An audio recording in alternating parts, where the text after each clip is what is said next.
Hello दोस्तों, नमस्कार। मैं नीतीश कुशवाहा। आप सभी का स्वागत है आपके अपने यूट्यूब चैनल आदर्श एकेडमी में।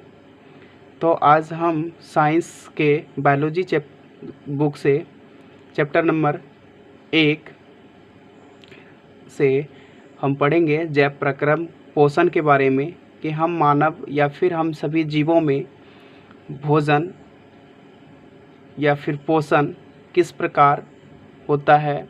इसके बारे में क्लास 10वीं के सभी छात्र छात्राओं से मेरा रिक्वेस्ट है कि मेरे इस YouTube चैनल को सब्सक्राइब कर दीजिए और वीडियो अगर पसंद आए, पढ़ाई अच्छी लगे तो लाइक कीजिए और अपने दोस्तों को साथ भी शेयर कीजिए। तो चलिए बिना देर किए हुए पढ़ाई को स्टार्ट करते हैं। तो जैसा कि देख रहे हैं, चैप्टर का नाम है जैव प्रक्रम। जैव प्रक्रम पोषण, जिसको इंग्लिश में लाइफ प्रोसेस न्यूट्रिशंस कहते हैं। तो हम इसके बारे में चर्चा करेंगे, लाइन टू लाइन आपको समझाने की कोशिश करेंगे। चलिए तो देखिए, जैव प्रक्रमों को आत्मसात करने के लिए सर्वप्रथम हम उन लक्षणों की चर्चा करनी होगी जिनके आधार पर हम सजीव को निर्जीव से अलग करते हैं। ठीक है, कहने का मतलब जैव प्रक्रम को समझने के लिए सबसे पहले हमें उनके लक्षणों पर चर्चा करनी होगी जिनके आधार पर हम किसी भी चीज़ को लिविंग एंड नॉन लिविंग से अलग कर सकते हैं, यानी सजीव को निर्जीव से अलग कर सकते हैं। अपने परिवेश में ही ध्यानपूर्वक देखने से हमें कई वस्तुएं दिखती है,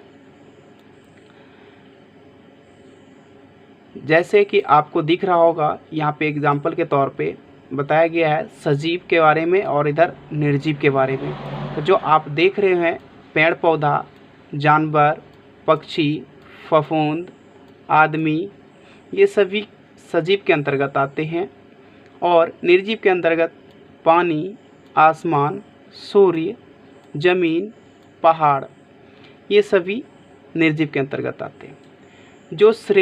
जो सजीव की श्रेणी में आते हैं जैसे जानवर, मनुष्य, पक्षी, पेड़ पौधे आदि, जबकि कुछ वस्तुएं निर्जीव होती है जैसे आसमान, जमीन, पहाड़, जल आदि। तो आप इस तरह से समझ सकते हैं। आप इसके बारे में विस्तृत जानकारी के साथ पढ़ेंगे कि वस्तुतः निर्जीव की तरह सजीव भी कार्बन, हाइड्रोजन, ऑक्सीजन एवं नाइट्रोजन के बने होते हैं। अर्थात कि वस्तुतः जितने भी निर्जीव होते हैं वो निर्जीव के तरह ही सजीव भी कार्बन, हाइड्रोजन, ऑक्सीजन एवं नाइट्रोजन के बने होते हैं, जो संगठित होकर के समान बृहद अणुओं को यानी मैक्रो मोलिक्यूल्स का निर्माण करते हैं और समान भौतिक एवं रासायनिक नियमों का वाले, जैसे कि गुरुत्वाकर्षण, चुंबकत्व, क्रिया एवं प्रतिक्रिया आदि का अनुलग्न करते हैं। परंतु इनके अतिरिक्त सजीवों में जीवन के समस्त कार्यों के सुव्यवस्थित ढंग से निष्पादन हेतु जीवन की एक निश्चित व्यवस्था होती है। कहने का मतलब हुआ कि जो संगठित होकर के जिस प्रकार निर्जीव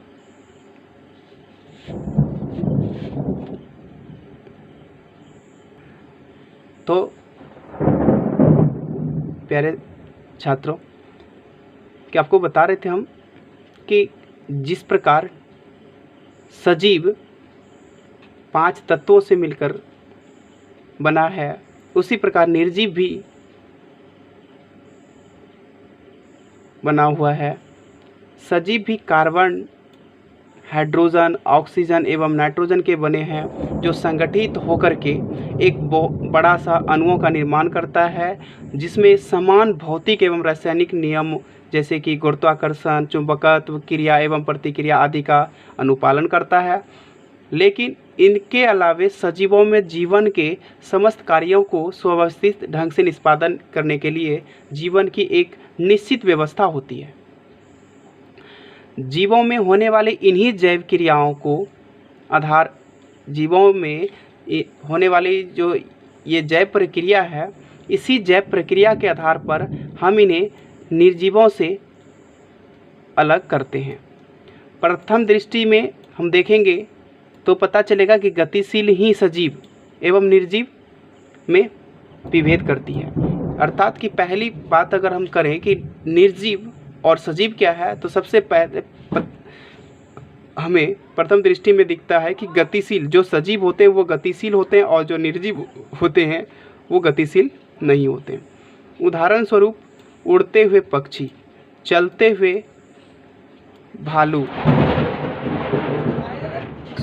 सुप्तावस्था में जंतुओं में श्वसन से उत्पन्न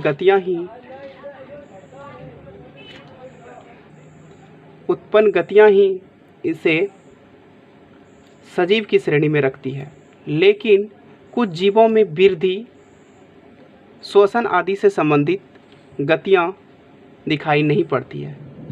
यद्यपि कि यह सजीव हैं, इसलिए दिखाई देने वाली गति जीवन के परिभाषित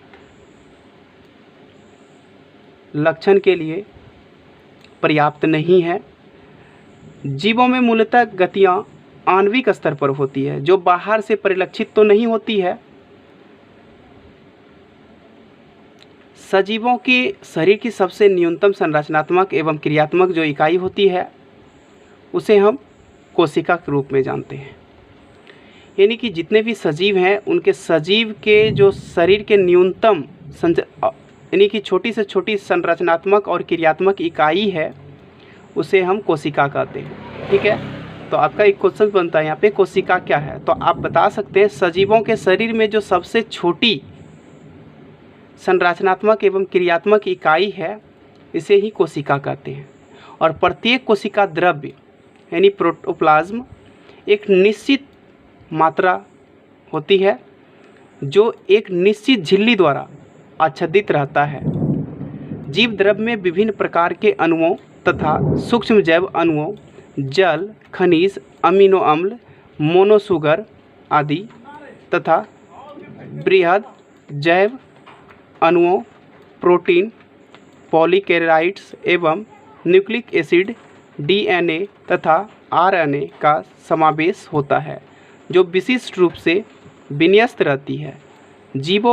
जीवित पदार्थों में अणुओं के विशिष्ट संयोजन के कारण ही जीवों का निर्माण संभव हो पाता है। जीव द्रव्य जीवन का मूल आधार है। इसमें सजीव के सारे गुण विद्यमान रहते हैं। जीव द्रव्य में उसकी उपस्थिति सूक्ष्म एवं बृहद जैव अणुओं में एक निश्चित विशेष रूप की आणविक गति होती है, जिस निर्जीवों में किसी भी प्रकार की आणविक गति नहीं पाई जाती है। तो चलिए, आप उम्मीद करते हैं कि आप लोग सजीव और निर्जीव के बारे में समझ गए होंगे, और इसके बाद जो है हम अगले वीडियो में आपको जैव प्रक्रम यानी लाइफ प्रोसेस के बारे में बताएंगे। तब तक के लिए आप इसे अच्छी तरह से समझ लें, और आपको अच्छा लगा हो तो मेरे चैनल को सब्सक्राइब कर दीजिए। धन्यवाद।